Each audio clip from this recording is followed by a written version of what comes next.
Nandito ako sa pinakamapanganib na imburnal sa Amerika. Di lang sobrang toxic ang imburnal na ito, kundi ito rin ang huling kilalang lokasyon ng 4 na nawawalang kabataan. Hindi lang natin hahanapin ang nawawalang kayamanan. Baka makakita rin tayo ng mga clue tungkol sa mga nawalang kabataan. Sa dulo ng video, magtatapon tayo ng higanting magnet sa imburnal ngayon. Tara na at tingnan kung anong makikita natin. Hindi pa ako naglalakad pero may nakita na akong kamera sa tumpok ng lason na basura. Nakapatong sa kulay ubeng putik. Mukhang delikado itong hawakan, pero susubukan pa rin natin. Hindi iyon kamera. Ano yon? Hindi ko alam kung ano ba ito. Pero may nakasulat na midlin at ilang lumang pindutan. Baka pagmamay-ari ito ng batang nawala dito. Sino ang nakakaalam? Ang baho, amoy imburnal. Nakakadiri. Kapag tiningnan ko ito ng mas malapitan, sa tingin ko radyo ito. May nakasulat na tune at volume dito. Portable na radyo yata ito na pwedeng ikabit sa sarili mo. Uy, tingnan nyo to. May maliit na lagusan ng imburnal sa taas. Ang daming basura sa lagusang ito. Napansin kong may upuan na inanod mula sa isa sa mga lagusan ng imburnal. Tingnan mo kung paano kumikislap ng asul ang tubig. Parang radioactive yata yung bagay na yan o kung anuman. Subukan nating alisin to dito. Ayokong iwanan ng ganito kalaking basura dito sa imburnal. Ang dulas, ang kadiri talaga. Parang balot ng makapal na uhog. Tignan mo yan. Tignan mo yan. Kadiri talaga. Mukhang puno ng dumi at iba pa.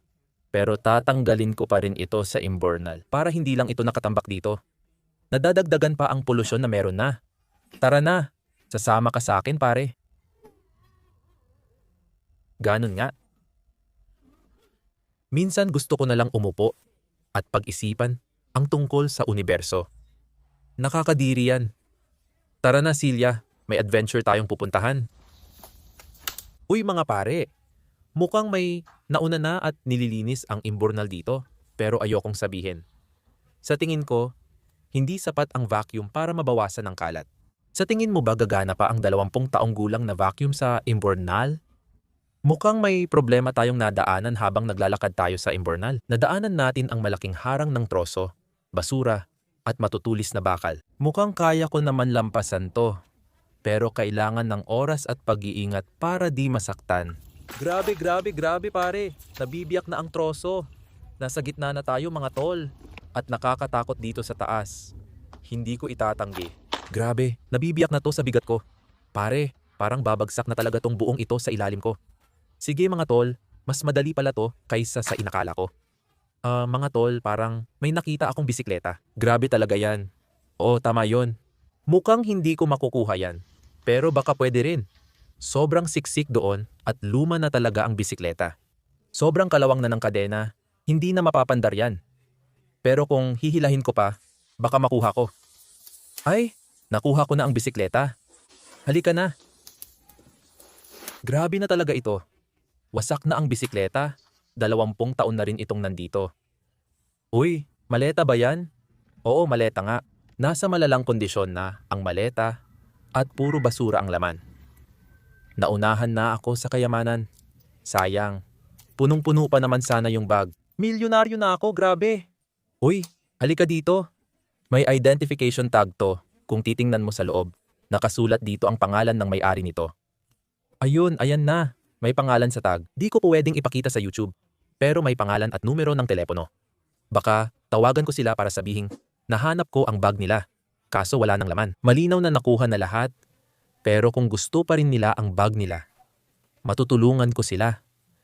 Aray, may nasipa ako at pinulot. Takip pala ng imburnal. Parang takip sa kalsada ito. Siguro inanod dito nung bagyo. Mabigat. Kailangan ko na ibaba. May nakuha tayong pantalon dito mga pare. Ang baho, parang imburnal. Nakakadiri at puno ng putik ang bulsa. Hindi ko masabing kayamanan ito. Ang baho talaga nito mga tol. Habang naglalakad ako sa imburnal, napagtanto kong mas nakakalason pala dito kaysa akala ko. Kailangan kong tumalon sa isang parte ng tubig na hindi gumagalaw dahil may nakita ako. Kadiri. May nakita akong telepono dito sa ilalim. Pero parang likod lang ng telepono yon. Sa kasamaang palad, wala nang laman. Ay, Hindi talaga sulit yon. Grabe kayo ha. Ang baho talaga. Para lang sa isang phone case. iPad ba yon? Seryoso ba kayo ngayon? Grabe, oo nga. Ay, wala na yung screen. Pero iPad nga. Sayang. Kapag walang screen, halos wala nang silbi to. Pero baka pwede ko palagyan ng bagong screen. Pare, ang hapdi ng kamay ko. Natalsikan ako ng asido mula sa butas na baterya. Ang sakit talaga. Ang hapdi talaga. Hindi ko na siguro itatabi to. Itatapon ko na lang sa basura. Kakabili ko lang ng bagong sapatos. Pero isa lang talaga. Tingnan mo tong bagong Sewer Ones. Medyo malaki sila. Pero kasya naman sa akin. Palagay ko, Jordan na sapatos to. At alam kong mahal ang brand na ito. May nakakaalam ba ng presyo? Comment nyo lang. Baka mabenta ko at kumita pa ako. May nakita akong bagay na konektado sa mga batang nawala. Tingnan nyo, may bisikleta sa ilalim ng punong to. Lumabas ka na, grabe pare, bago pa ito. Hindi pa gaano katagal ito dito sa ilalim. Lumabas ka na, woohoo. Yehey, ako na ang may-ari ng bisikleta. Baka isa ito sa bisikleta ng mga nawawalang bata dahil alam natin ang impormasyong yan at bigat nito. Para sa akin, iisa lang ang tamang gawin. Naku po, delikado ang bagay na yan. Kapag bumaba ka rito, may nakausling dulo ng kutsilyo. Ano sa palagay ninyo? Marami na akong nakita ditong kutsilyo at espada, kaya sigurong malaking kutsilyo ito. Mag-ingat lang tayong huwag masugatan. Ay, isa na namang machete. Palagi na lang ako nakakakita nito. Tuwing lumalabas. Siguro pang 7 o pang 8 na ito ngayong taon. Lahat ng imburnal na napasukan ko, may machete sa loob. Kung may ideya kayo kung paano ito napupunta doon, ilagay sa comments dahil gusto kong malaman ang iniisip nyo. Maraming bagay dito parang ninakaw tapos itinapon lang sa imburnal. Napansin ko ring may car radio o katulad na bagay na naiipit dito sa loob. Ay tara, sige na. Oras na para sa malaking pagbubunyag. Ay grabe. Mukha itong malaking kagamitan na may mga disc. Hindi ako sigurado kung ano ito. Baka television player o iba pa. Matagal na itong nandito sa baba. Malamang ninakaw ito at itinapon dito sa baba. Isa itong digital versatile disc video player mula sa bahay ng kung sino man. Mukhang may nagnakaw, kinuha ito mula sa bahay at itinapon sa imburnal. Kadiri. Nakakita ako ng laruan ng bata, cash register. Sana kung mahal ako ng tadhana, may $1,000,000 sa loob nito. Pinindot ko na yung open pero di bumubukas. Sa ganitong cash register, 2 paraan buksan. Una, berdeng open button. Kung di gumana, hakbang 2. Wala ring nangyari doon. Ngayon na nabuksan na natin, tingnan natin kung anong laman sa loob. Uy, may pera tayo, grabe. May $100 tayo. Tingnan nyo, yan. Sulit talaga mga pare, $100 sa bangko. Minsan tinatanong ko ang sarili ko. At ang isa sa mga tanong na iyon ay, kung gusto ko ba talagang pulutin yan? Ngayon, iniisip ko ulit. Ano ba to? Ano tong nakuha ko? Parang medical device ito o kung ano man? Hindi ko alam kung ano to. Pero ayoko sa itsura o pakiramdam. Mukhang medical na aparato. Siguro basura lang na pwede nating tanggalin sa imburnal. May orange na kahon na nakausli sa dahon dito.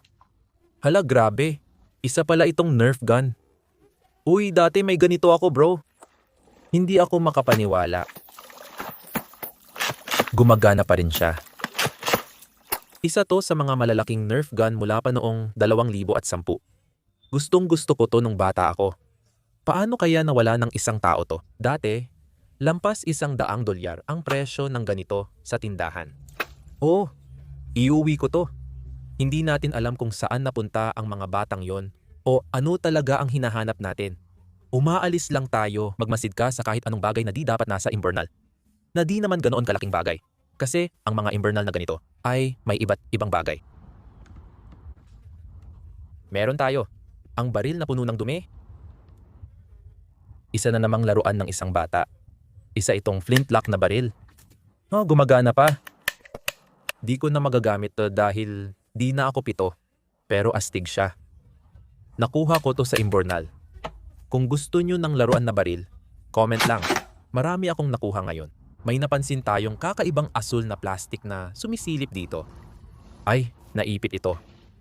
Ay, isa pala itong helmet ng bisikleta. Ang astig niyan. Nasaan to nung nagka-aksidente ako sa bisikleta? Helmet ito ng bata para sa bisikleta. Maaaring ebidensya kung saan pumunta ang mga bata. Magandang palatandaan ito kaya tuloy tayo sa pag-explore. Grabe tol, may inidoro dito sa mismong tubig ng inidoro. Alisin mo ako dyan. Ang kadiri naman. Tignan mo yung tubig ng inidoro. Sobrang kadiri talaga. Grabe. May nag-flush ng buong inidoro nila sa inidoro. May nakalabas dito. At sa tingin ko, isa na namang laruan na baril ito. Oo nga. Ako talaga ang eksperto sa mga sandata ngayon. Para itong isang peking Nerf gun. Ay, gumagana pa pala ito. Grabe, parang mababasag ko na ito. Sa tingin ko, gumagana pa naman. Pero hindi talaga. Pero sige, libre naman na baril ito. Hindi, Sharky. Anong ginawa nila sa'yo? Wala na ang mga palikpik niya. Tingnan mo kung paano nila pinahirapan ang anak ko. Ginawa ka nilang shark fin soup. Huwag mag-alala. Isasama kita pauwi at aayusin kita. Uy guys! May kahon dito na nakatago sa ilalim ng dahon. Oo, kahon talaga yan. Di natin alam ang laman nito. Tapos ang bigat pa, baka may kayamanan dito sa loob. Kaya tinitingnan ko muna pero wala akong nakikitang kakaiba agad. Pero bubuksan natin para sigurado. Oh, nakuha ko na. Wow, wala talagang laman dito. Wala, putik lang talaga. May nakita ba ako? Hindi. Lining lang ng kahon yon. Hinila ko lang lining ng kahon. Akala ko may kayamanan. Naloko ako. Seryoso? May isa pa tayong hawak dito. Machete na naman kaya ito? Oh, hindi yan isang machete. Muli na naman akong naloko. Isang napakalaking tubo lang pala. Aba. Anong meron tayo dito? Isa na namang baril kaya? Oo nga. Oh, may lumabas. Sandali. Mukhang gumagana pa ang bagay na ito. Teka lang. Gumagana pa talaga ito. Pow. Mukhang ito na yata ang pinakamagandang nahanap ko. Parang duda ako sa pakiramdam ng makipagbarilan gamit ang squirt gun sa Imburnal.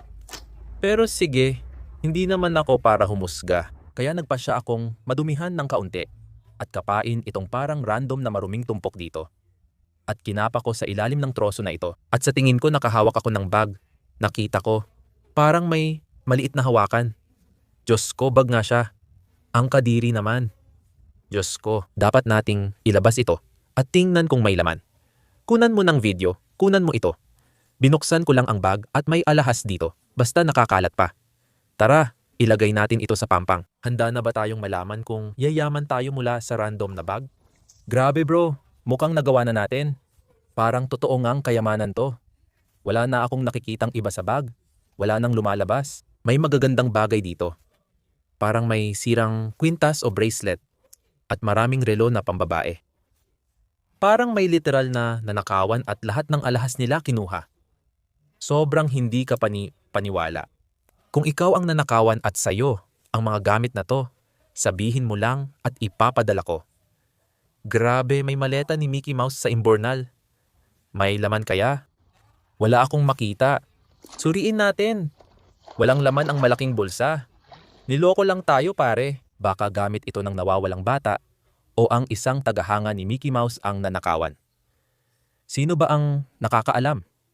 Hindi ko alam kung gusto ko itong hawakan, pero kailangan yata. Uy bro, ano yan? Parang laruan na asong alien ang nakita ko. Tingnan mo, parang may 2 braso, ilong, at 2 tenga. Kung alam nyo kung ano to, comment lang kasi wala na akong idea. Ano kaya yan? Parang isa na namang stuffed toy. Di ko alam kung paano ko makukuha yon kasi nasa harap ng tunnel ng Imburnal at parang 10 talampakan ang lalim doon. Gaano kaya katibay ito? Sa tingin ko, kaya kong tumawid sa troso na ito. Wow! Oh, nakuha ko na. Sige. Oh, hindi naman pala ganoong kalalim eh. Dagahan kaladim. Parang munyon na parang pera-pera sa Despicable You. Grabe talaga ito. Ang dami palang laruan dito sa ilalim. Hindi ko alam kung tinatapon lang o talagang marami ang naglalaro sa Imbornal. Baka sa isa sa mga batang nawala to. Pero di ko makita kung bakit. Di naman siya mukhang luma. Grabe guys, gitara to. Di ako makapaniwala bro, medyo sira na. Pero magagamit ko pa pang rock. Oh, hinahanap ko yung mga batang nawawala para sa Imbornal. Maganda talaga ang lugar na to. Pero huwag magpalin lang. Dahil may mga bara-barang tayo dito. Ibig kong sabihin, puro bakterya lang to. Bro, puro mikrobyo at kadumihan. Mukhang may kung anong puti sa ibabaw ng batong to. Anong sinasabi? Parang sinasabi na GOVR o parang ganon. Grabe! Virtual reality headset ito. Gear Virtual Reality ang nakasulat sa gilid. Virtual reality headset ito. Ibig kong sabihin, wasak na yan ngayon. Pero dati siguro maganda-ganda pa yung virtual reality headset na yan. Ano? Pagkalipas ng oras na paglalakad sa Imbornal, may nakita akong mga astig na bagay. Gagamitin ko ang malaking magnet at ihahagis sa tubig sa likod ko para makita kung may makukuha pa ako. Malakas talaga ang magnet na to. Kaya siguradong makukuha nito ang kahit anong bagay sa ilalim. Sige, magnet, gawin mo na ang trabaho mo. May malaking itim na bagay doon sa ilalim. Hindi ko alam kung nakikita nyo sa ilalim ng tubig, pero siguradong may nahatak na malaki ang magnet. Tignan nyo, grabe, parang nakakapit ako sa isang safe or kung ano man. Nako, siguradong may bagay talaga doon sa ilalim. Tingnan natin kung mahihila natin to. Halika dito. Oo, nakuha ko na talaga. Mabigat talaga kasi dumudulas sa 500 pound na magnet. Ilang minuto ko na nilalabanan, mga 20 minuto na. At mukhang nakuha ko na pataas. Ay, computer mo pala to, bago pa yan. At parang bagong tapon lang dito. May mga original na sticker pa mula factory. Kung gusto nyong malaman paano gumagana ang computer, ito na ang perpektong halimbawa. Iyo yung mga ad, tapos itutulak niya yung whatchamacallit sa tingamabab. At yun ang nagpapagana sa computer mo. Alam ko malamang hindi, pero naisip ko kung mapapagana ko pa to. Ang daming dahon at dumi sa loob. Sa totoo lang, hindi dapat ganito kadumi ang computer. Yung huli kong pagbato, wala talagang nakuha na kahit anong bagay. Pero kutob ko, maganda to. Oo, yun na talaga. Anong ginagawa mo ng maayos? Ang susi sa pagkuha ng kayamanan ay lagyan mo ng konting estilo. Sige. Parang kulang sa arte ang gawa ko. Ibabalik ko ang magnet sa tubig para sa isa pang hagis. Wala akong ideya. Pang ilang hagis na ito, marami na. Uy, naipit ako. Grabe, hindi ko ito maigalaw. Hindi ko alam paano ito ilabas. Parang tapos na ako. Grabe mga pare, ang bigat talaga nito. Halika dito mga pare. Alam nyo ba kung ano yan? Lumang makinilya yan. Bago nagka-smartphone, dito tayo nagtatype ng dokumento. Sa tingin ko, gumagana pa ito. Medyo, hindi na talaga. Mas mabigat ito kaysa iPhone. Hindi ko alam paano ito napunta rito. Pero astig at maganda ang makinilyang yon. Gusto ko rin ang butas na ito. Ihahagis natin ulit ang magnet para makita kung may iba pa sa ilalim. Hindi ako sigurado kung may nakuha nga ako. Pero malalaman natin ngayon. Akala ko nababaliw na ako. Akala ko wala namang nakadikit sa magnet. Pero nung hinila ko pataas, grabe, nakahuli ako ng iPad at ilang maliliit na kalawang na piraso. Pero pare, may nakuha akong iPad. Pangalawa na, to na nahanap ko. Malaking shoutout sa inyong lahat na nanonood sa bahay gamit ang inyong mga iPad. May iba pa bang nakadikit dito sa magnet? Sa tingin ko wala na. Pad lang talaga, grabe. Wala na yung screen. Di na maayos to. Di ko na rin talaga maisasalba. Kaya sa basurahan na lang talaga to mapupunta. Oo nga, ang lalim at lamig ng tubig dito. Ang baho pa. Lumulubog ako. Bakit kaya ako lumulubog? Alam mo ba, kung may palayok na milyon-milyong piso, siguradong magwawala ang lahat. Grabe, naloko ako. Sana nararamdaman nyo rin to. Ramdam mo kapag may tinamaan dahil bumibigat at parang hinihila. Parang bato ang pakiramdam. Pero kayamanan to. Ano to? Isang pickaxe mula sa Minecraft? Gunting pala yan, grabe. Kalawangin na. Parang sandata ng krimen. Mga tol, nakakabaliw talaga. Hindi ko maitatanggi. Mabigat ang magnet na ito. Mga 15 pounds. pero susubukan kong ihagis malapit sa tunnel sa likod ko. Sige, 1, 2, 3. Hindi umabot gaya ng inaasahan ko. Mukhang nagkamali ako, pero may nakuha pala ako. Oh, may dumikit sa magnet. Ay, naipit. Tingnan mo yung mga bula, may umaangat. Yan ba? Iniisip ko kung ano yan, pogo stick ba yan? Oo nga, pogo stick nga ito. Matagal na akong di nakakakita ng ganito. Siguro 10 taon na. Astig ito. Paano kaya ito napunta rito? Paano kung may batang nagpopogo dati? Baka dumikit sa imburnal? Nahulog sa tubig at hindi na nakita. Gumagana pa kaya? Parang napuno na rin ito ng mga kalawang. 20 taong gulang na pogo stick test. Bahala na. Sa tingin ko, hindi na ito gumagana. Sige. Cast number 300, 46,702. 1, 2. Ha? Uy, ano yon? Tingnan mo to. Bisikleta to. Aksidente ko lang nahanap habang hinahagis ang magnet. Ika-7 bisikleta ko na to ngayon. Kaya ko ba itong hilahin palabas? Parang kaya ko. Di ako makapaniwala. Libreng bisikleta, grabe. Libreng bisikleta. Gumagalaw pa ang mga pedal, astig. Kung mailalabas ko to, sobrang lupit na talaga. Pero nakasemento na to. Isa itong Old Angela. Bakit ko ginagawa to? Nilalabanan ko para sa buhay ko dahil sa sirang bisikleta. Susubukan ko ulit ihagis ito ng malayo. Alam nyo na kung ano yon. Hindi ko na kaya pang magdala ng isa pang bisikleta ngayon. Pakiusap, wag nyo sabihing may isa pa akong bisikleta. Gumaan na siya, kaya malamang hindi na bisikleta. Pero tingnan pa rin natin. Wow, ano yon? Para saan kaya ang device na to? Bukod sa pagpatay ng tao, Diyos ko, kailangan ko bang tawagin ang pulis? Ang nakakatakot ng bagay na yan, lalo na yung mga ngipin niya. Itatabi ko na to kasi ayokong mag-iwan pa ng mas maraming fingerprint. Pare, may nagtapon ng plansa sa imburnal. Ang kulit, di ka naman makakapaglaba doon. Astig, magagamit ko kaya ang plansa sa imburnal? Hindi talaga, pero astig pa rin. Sa sunod-sunod na paghagis ng magnet, malinaw na wala nang matatagpuan. Ngayon, naging produktibo kami sa paghahanap ng kayamanan. Wala kaming nakitang nawawalang bata, pero marami kaming natagpuang astig na gamit gaya ng sandata, bisikleta, at iba pang kakaibang bagay. Marami pang pwedeng makita dito, kaya babalik ako agad para tuklasin pa sa mapanganib na imburnal na ito.